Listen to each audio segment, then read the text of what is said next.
We remain steadfast in our commitment in delivering local news that matters, stories that inspire, enriching the lives of Filipinos in Central and Eastern Visayas, in the Philippines and across the globe. This is your GMA Regional TV, kapuso ng bawat Pilipino.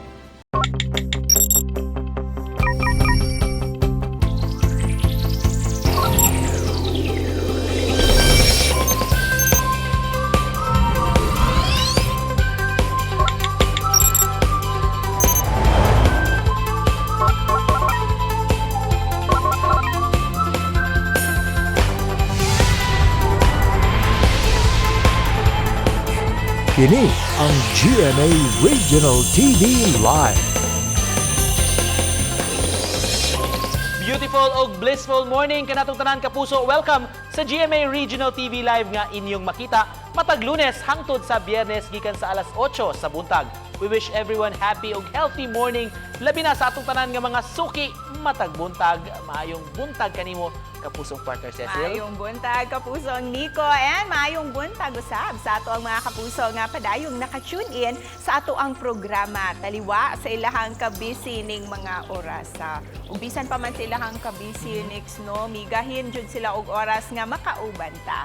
Ug aron usab gaan ang pagsugod sa inyuhang mga adlaw mga kapuso. Mo nang dagan kayong salamat sa walay hunong ninyo nga pagsuporta sa ato ang programa. Busa, sugdan na nato ang ato ang kabuntagon kay karon sa taon atong makauban si kapuso actress Thea Tolentino ug sayran ta ang iyang kasinatian atol sa iyang culinary training alang sa iyang role isip usa ka chef alang sa The Lost Recipe ug subay sa kasaulugan sa quincentennial kun 500 years of Christianity sa Pilipinas atong hinabi kining usa ka historian nga mohatag kanato og katin-awan kabahin sa unang panagtagbo tali sa ato ang mga ninuno ug sa mga katsila dito sa Giwan Eastern Samar. Ug ato sab ilailahon karon taon kini usa ka artist gikan sa Cagayan de Oro City kansang obra mo'y gidawat ni Pope Francis paghandom kini sa ika-500 katuig sa Christianity dinhi sa atong nasod. Ug subay sa nagsingabot nga Holy Week. Gawas sa pagpahigayon og mga prosesyon og reenactment sa pasyon, ang nasod sa Mexico dunay tradisyonal nga kalihukan matag panahon sa Semana Santa. Gitawag og La Quema de Judas o Burning of Judas kundi ilang buhaton kini matag Sabado de Gloria o Black Saturday. Atol sa maong tradisyon, ilang sunugon, pabuthan o gubon ang mga effigies ni Judas sa ilang pagtuo nga sila mahinluan gikan sa mga dautan. Nagsugod kini dihang gipaila-ila kini sa nasod sa Espanya paingon sa Mexico ug hangtod nga nahimo na kining parte sa ilang tradisyon. Karon sugdan na nato biz talk ni partner Cecil kauban si kapuso Thea Tolentino. Naila sa iyahang abilidad sa pagda og mga kontrabida role sa mga drama series. Apan karon lahi nga Thea Tolentino ang atong makita matag gabi sa romance fantasy series nga The Lost Recipe. Busa, kumustahon ta karon sa Biztalk, Miss Thea Tolentino.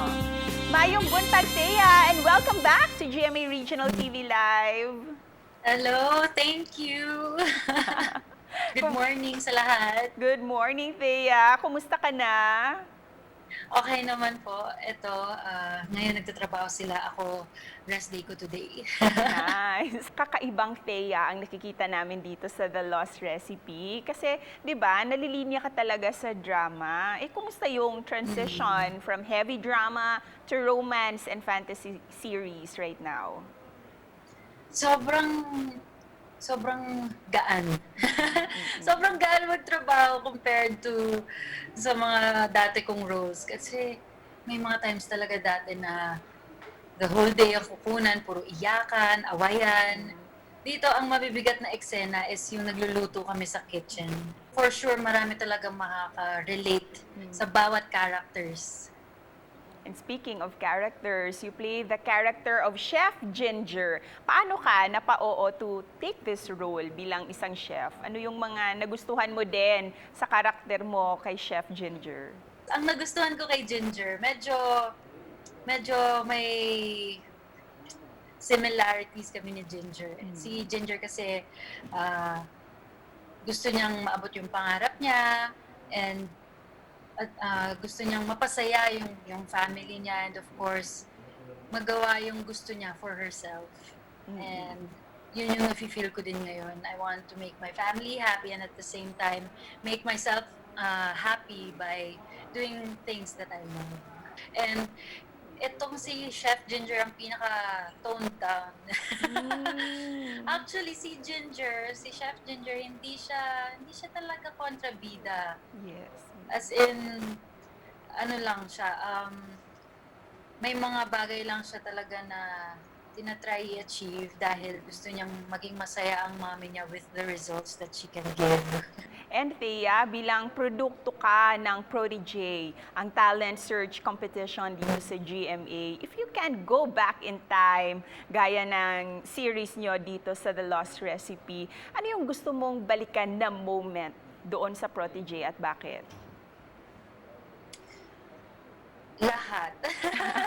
Pero wala akong maiisip, pero feeling ko lahat. Kaya ako nasabi na gusto kong balikan lahat. Kasi I think I could have given more. Showed them more para mas makilala nila ako, mas makita nila yung kaya kong gawin. Please thank everyone na sumusuporta sa'yo and of course, sumusuporta din sa The Lost Recipe. Yes, of course, mga kapuso, maraming salamat sa pagsuporta sa The Lost Recipe. Sana po abangan nyo pa ang mga sumusunod na episode dahil kahit kami, na-excite kami sa ipapakita namin sa inyo. Thank you so much, Thea, for joining us this morning. Thank you! Ug mao kadto ang usa sa mga bida sa The Lost Recipe, Thea Tolentino nga mipaambit sa iyang showbiz journey gikan sa talent search competition hangtod nga pagbida na niya karon sa nagkadaiyang mga series dinhi sa GMA Network. Ug tutok lang kay mobalik pa ang GMA Regional TV Live. Kini ang GMA Regional TV Live.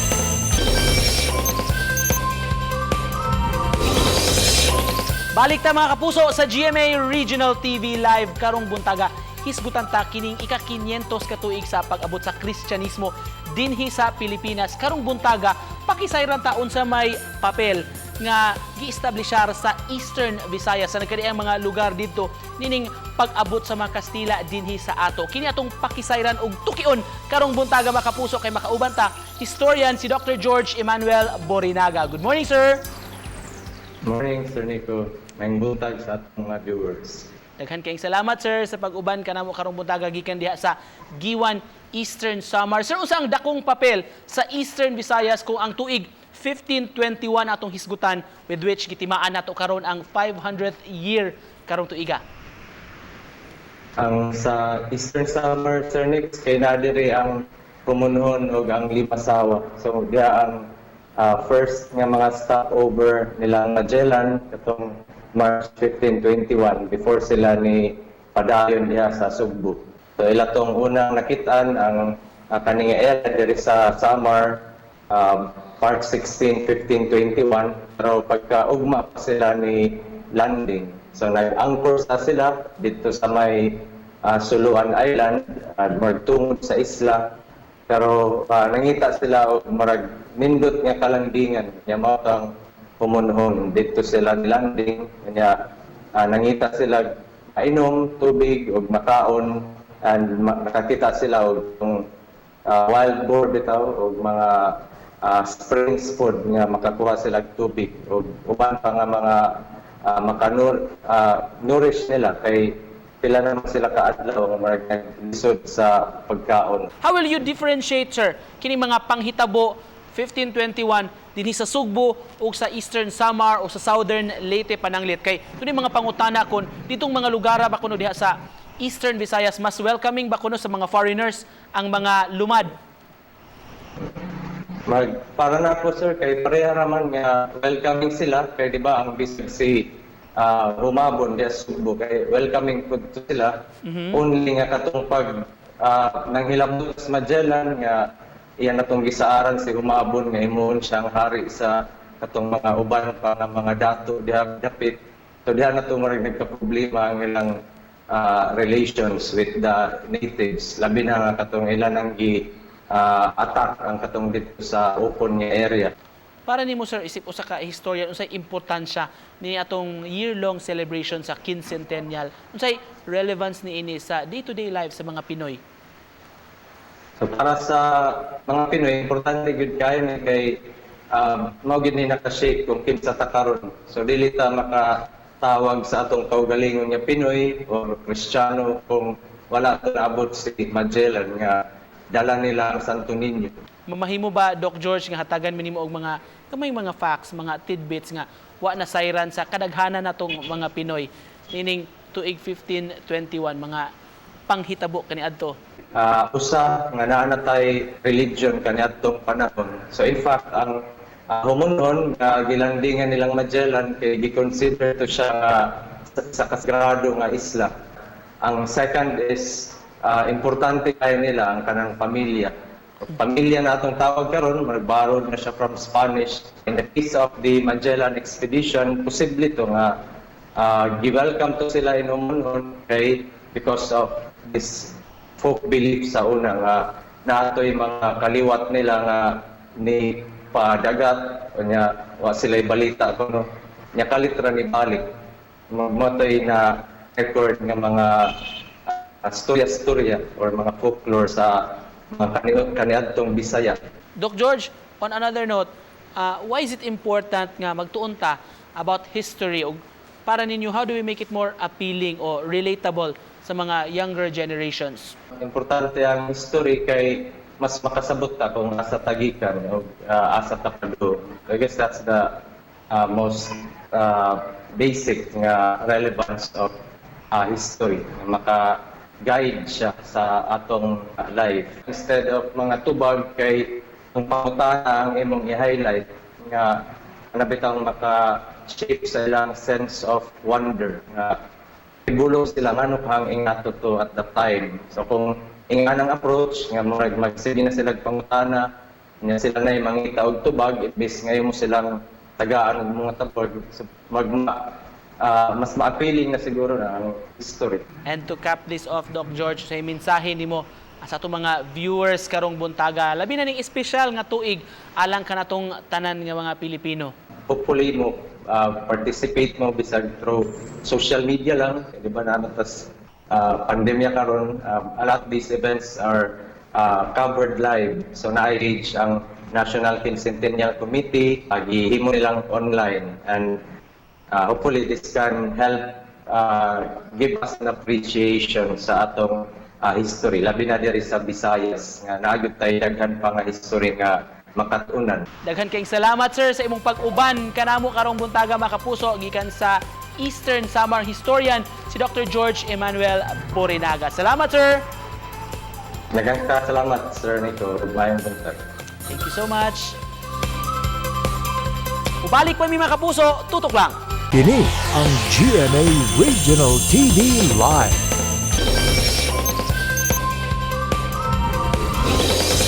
Balik ta mga kapuso sa GMA Regional TV Live karong bag-o na saksihan nato ang Santos nga misa nga gihala ni Pope Francis niining kasaulugan nato sa quincentennial o 500th year sa pag-abot sa Kristyanismo dinhi sa atong nasod. Sa hinapos nga bahin sa maong misa mga kapuso, dunay usa ka espesyal nga regalo nga gihalad alang sa Santo Papa nga ginama sa usa ka artist gikan sa Mindanao. Karong buntaga mga kapuso, magpakisayod ta nining maanindot kayo niya nga obra kung sa inspirasyon ini makauban nato mga kapuso si Ryan Aragon Carion. Good morning Sir Ryan. Good morning Sir Nico. Thank you so much sir for joining us. Can you tell us Yes, more sir. about this artwork of yours sir? Pagkanindot ani sir. Of course in line with our quincentennial celebration mani. This painting that was presented to the Pope is actually my entry for the competition. So ang competition po kasi is divided into four categories, and one of them is actually the legacy, which is sa legacy you have to depict the actual giving of the first Christian image to the rulers of Cebu, si Queen Juana. Can you tell us more about your research sir nga gibuhat nimo to create this masterpiece sir? Because we noticed even some other mga historians sir have noted nga very intricate gid kayo mo mga details. The competition was really launched just to give us, parang encourage artists, young and old, to produce visual narratives to actually give us parang fresh new take on what happened in 1521. So the competition, aside from yun nga, you need to produce parang mga aesthetically beautiful pieces, we are also encouraged to do research in order for us to depict the culture at that time, the fashion, or yung mga changes na nangyari. Also, I belong to this group in a Facebook group in the Philippines called the Santo Enthusiasts. So these are the people who are talking always about the Santos, historical backgrounds, mga iconographies, correct iconography, something like that. So I also try to talk to some of them to guide me with, sabi ko nga, kasi merong kasi notion na ang Santo Niño de Cebu that you have there in the Basilica Minore is dark-skinned, black hair, and then talagang may kapa yan na very kingly na but actually if you're for anyone who is actually into pagsasanto and santo collecting, we know that that's not actually how the Santo Niño looked like before. So yeah, I tried to talk to them, and we made sure that the Santo Niño that was given to the Queen in 1521 is properly depicted. Other than that, pinagdebatehan pa rin namin kung how the Santo Niño should look like, ano ba ang damit niyan, and then nakapag-research nga kami because the Pigafetta account is very vague. It's open to interpretation. So the clue would come out 40 years later upon the arrival of Miguel Lopez de Legazpi nung na-discover nila yung Santo Niño inside the box. So nung time niya, Pigafetta hindi masyado na-describe, but si Miguel Lopez de Legazpi, he ordered a parang thorough investigation or thorough documentation of the finding of the Santo Niño. And that's how we found out that the Santo Niño was actually beautifully dressed. According to sa mga research, we found out that the Santo Niño was wearing a large bolero, ay parang galero hat na and then it was wearing an all-red ensemble. So other than the Santo Niño, we also had to research about the possibility, yung look ng Queen. Because si Pigafetta then was very vague about the description, pero yun nga, according to some accounts, talagang the Queen was lavishly decorated, marami dong jewelries. Sir, can you take us back to the day when you learned, sir, na yung artwork mo will be presented to the Pope? How was it like, sir? Ayun nga kasi I was getting good feedback about my work, but unfortunately, my work did not go through the final. So it didn't win. Hindi siya winner talaga. And for the first time, sabi ko nga, I'm a very private person. I don't make Facebook posts public. And for the first time, I did so. So I did. Parang just to let the world, my friends, see what I actually produced for the competition without much expectation. Parang naghahanap lang po ba ng karamay. And then luckily, one of the officials, Vatican officials, who's actually a Cebuano by the name of Monsignor Lim Chua, Chanti Lim Chua, saw the work. He saw the work and he asked me for possibility na ma-acquire siya for actually hindi pa yun ang nangyari. Nag-comment lang siya na parang ang ganda or it's really beautiful. And then I made lang parang comment lang na it would mean the world to me if one day I see a picture of the Pope holding a picture of my work. I'm not even referring to my contest piece. And Lim Chua messaged me privately. He said, actually, we are in the process of looking for a possible gift for the Pope. Sabi niya, tell me about the possibility of acquiring it to be given to the Pope. And I was like, okay, this is it na And then, yun na po, ganoon na ang nangyari. Your reaction, Sir Ryan, nung tinanggap ito ni Pope Francis, we saw footages of that. Hindi ko napanood ang live coverage because there was parang pangit ang weather dito sa Cagayan de Oro. So, and then nga pagka-open ko nung Instagram, nakita ko that there's a picture posted on the official Instagram of Pope Francis with the picture. Talagang sabi ko, oh my God, I'm getting goosebumps. Sir, For you, sir, as an artist, Sir Ryan, gaano ka-importante ito, sir, that we present history through arts, sir, and then, of course, we inculcate it sa mga kabataan natin, sir? If you're an artist and if you want to produce something like this for, the appreciation of the public, I think it is very important that you do your research properly. Because everything that you painted there, people will remember it as the parang talagang nangyari nung time na yon. And yun nga, we need to understand that this is art, not a documentation. It does not have to be properly accurate. Kasi there will be times that an artist need to incorporate his style, his aesthetics sa ganyan. To cap this off, Sir Ryan, message nyo, sir, sa mga nagtanaw na to, sir, o mga realizations nimo karong bag-o after ini imong experience, sir, sa painting na gihalad ka sa Santo Papa. Ayun nga, sir, siguro I just view it in the context na natalo ako na and then people I felt bad, parang sabi ko this is the end or ganyan, medyo a little dramatic, but sabi nga nila na winning is not everything. Sometimes, it is God's way of telling you, my plans are better than yours. Just trust me na, They say na when one door closes, somehow God leaves another door open. So just really trust in the process. Daghan kayong salamat sa imong pag-uban kanamo karong buntaga, sir. Of course, inspirasyon sa atong tanan nga mga kapuso nga nagtan-aw karon, mga kapuso gikan sa Cagayan de Oro City, si Sir Ryan Carion. Salamat, sir. Salamat, Sir Nico. Salamat. Thank you so much. Sa Biz Talk, si kapuso actress Thea Tolentino ang atong nakauban. Misaysay ka nato sa iyang mga preparasyon sa ilang nagpadayon nga serye nga The Lost Recipe sama sa acting ug cooking workshop. Nakauban sab nato, mga kapuso, ang historian nga si George Emmanuel Borinaga. Mipasabot ka nato sa importanteng papel nini mga nagkadaiyang lugar sa Eastern Visayas. 500 katuig na ang nakalabay atul sa pag-abot sa Kristyanismo dinhi sa Pilipinas. O kining mga eksena sa tuig 1521 ang gipakita sa artist nga si Ryan Aragon pinaagi sa iyang obra nga karong bag-o o sa gihalad ngadto kang Pope Francis atul sa misa nga gihalad niini dito sa Vatican City.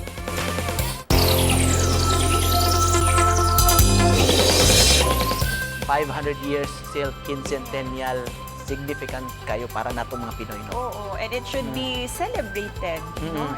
Ilabi na aside sa religious aspect, sa cultural aspect usab natong mga Subuanon kay dinhi sa ato ang lugar gayud gi-introduce ang Christianity.